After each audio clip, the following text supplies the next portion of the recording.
Well. Fabrizio Romano has spoken again. Unbelievable news, people, coming out. Two big stories coming out of Aston Villa today. And Fabrizio has had his say on it and told us what's going to happen. An incoming and outgoing. Oh boy, I'm going to be getting my teeth into these ones. I've got my strong opinions on both these players and this piece of business. So make sure you lock in for this one. And if you haven't already, make sure to like the video. Let's go for 100 likes on this one. Subscribe to the channel if you're new. We're very close to 14.1k. And as always, your opinions matter. Get in the comments. Let me know your thoughts on these two pieces of transfers. If you agree with what Fabrizio said. And also, if you haven't liked, then at least give a like for the dog who's in the video as well. Yes, Puff the dog was in the last Fabrizio Romano transfer video we did. And so she's only made another return for another one. So smash the like button, even if it hasn't, for the dog. Right.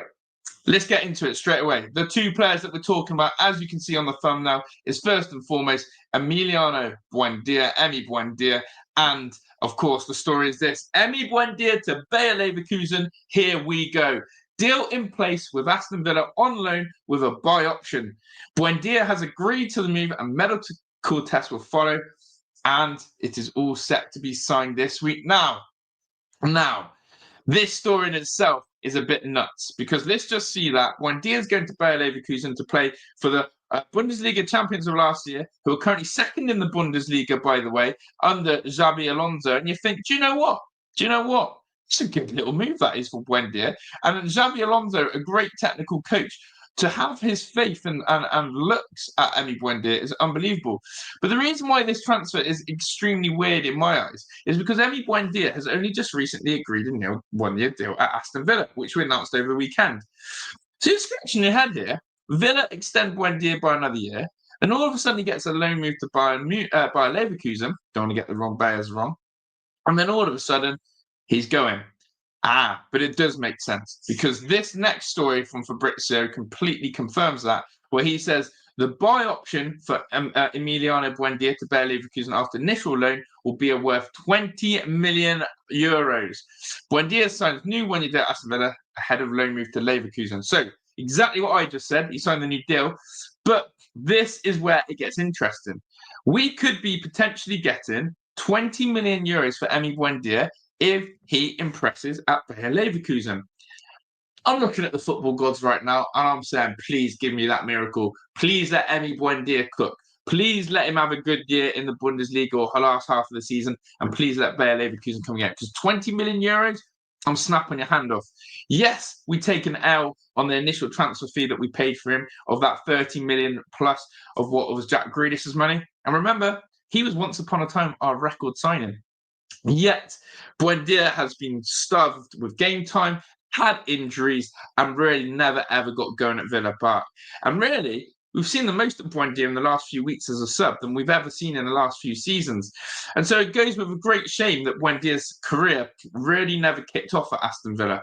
But what it is, from a Villa perspective, 20 million euros for a player who has hardly played for us. Oh boy, I'm here for it. I'm absolutely here for it. So, for me, great piece of business all around. Buendia, for me, is never going to ever be a starter for Aston Villa in our current setup. I think that, yes, he's made a bit of an impact off the bench. Yes, he's tried his best in games and tried to give us a bit of creative spark. And I must say, I loved his passion in the FA Cup game against West Ham and how he's involved in the goal involvement and the way he celebrated with the whole end. But seriously, great business here. Get him out. Let's get that 20 million fee. And again, probably free up a good chunk of the wage bill. So I want to know your thoughts. Emi Buendia, do you find this is a great piece of business from Villa? Does it worry you? Do you feel actually we need Buendia in our squad? Or do you actually think that this is something that is going to be very, very stringent for Aston Villa? Let me know. The next story then, what Fabrizio Romano, and this is now the one where you want to buckle in, Villa fans and neutral fans. And especially if you're a Chelsea fan, I need to know your thoughts on this. This one scares me. Exclusive. Axel Disasi has agreed on personal terms with Aston Villa. Dasari wants to join Villa despite interest from more clubs around Europe after direct talk with Unai Emery. Crucial to get the green light. Deal now up to Chelsea and Villa to reach full agreement. Oh boy. We know we need a centre-back. We've been hunting for one all January window. We've been rejected by Loic Bade. We've been looking at the likes of Oscar Mingueza. We even got linked to Foyth. But all of a sudden, Dasari comes out of the blue, Chelsea. And I'm thinking, what is going on here? And why is this one a weird one? Well, again, it seems a little bit desperate from Villa. It seems a little bit desperate from us that we are going for a player like this. I don't really understand the thinking behind it. But the thing that scares me, and I've been absolutely criticised on my Twitter account for this because I tweeted about it, the amount of Chelsea fans who do not rate this guy, the amount of Chelsea fans who wanted this guy at this club, and the amount of Chelsea fans who called this guy Axel Disaster Class is everything I need to know. If he ain't good enough for Chelsea, if he ain't good enough for Chelsea backup, then why is he good enough for us? And I'm going to have Villa fans go, but, we need numbers in. But, we need someone in that centre-half option. But, if Unai and Monchi have, done their homework, we've got to trust in them. All I'm going to say is, chat, we seem very desperate in our failings to find a centre-half. And some of the signings that we've made now in the summer and in this January window have been very interesting. And this one surprised me because here we go, more details to come from it. The negotiation between Aston Villa and Chelsea for Axel Disasi is for loan move plus salary coverage. Dasari said yes to Aston Villa, and he's not considering other options despite Italian Premier League club links. He wants Villa. Dasari wants us, but do we want him that badly? What I have also read is that there is no obligation to buy. So if you want to put it bluntly, we'll get an Axel Disasi on loan, covering his wages, but we don't have to buy him. It's an interesting one. Where does he play? In that right side of the defence? Does he go on the left side of the defence? I'm very reserved on this one. I feel it's a little bit of a desperate move. I feel like it's not the fit that I'm looking for.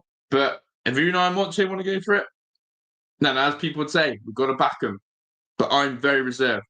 Worst that can happen, he has a disaster, as they call him, Axel Disaster Class, and we don't ever look at bringing him back. But all I'm going to say is, loan moves like this, you look at the Clement Longley one, took him a while at Aston Villa, then he finally got a bit of rhythm. Dasari, if we have one injury to Concert or one injury to Tyrone Mings, this guy is going to be basically being needed for the rest of the season. Do you trust him? So, as I said, Fabrizio Romano has confirmed both those stories. Emi Buendia to Bayer Leverkusen. Here we go. Tick, done. Loan.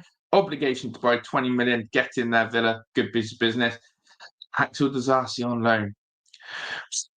Breathe. I want to know your thoughts on them. Be honest. Chelsea fans, Villa fans, neutrals. What do you think of these two pieces of business? I'd love to know. Make sure you smash the like button. Make sure you subscribe to the channel. And, of course, get in the comments. And, as I said, if you want to know the joke about the dog, well, click on this video right now above me, because that will tell you everything you need to know about the dog in the studio.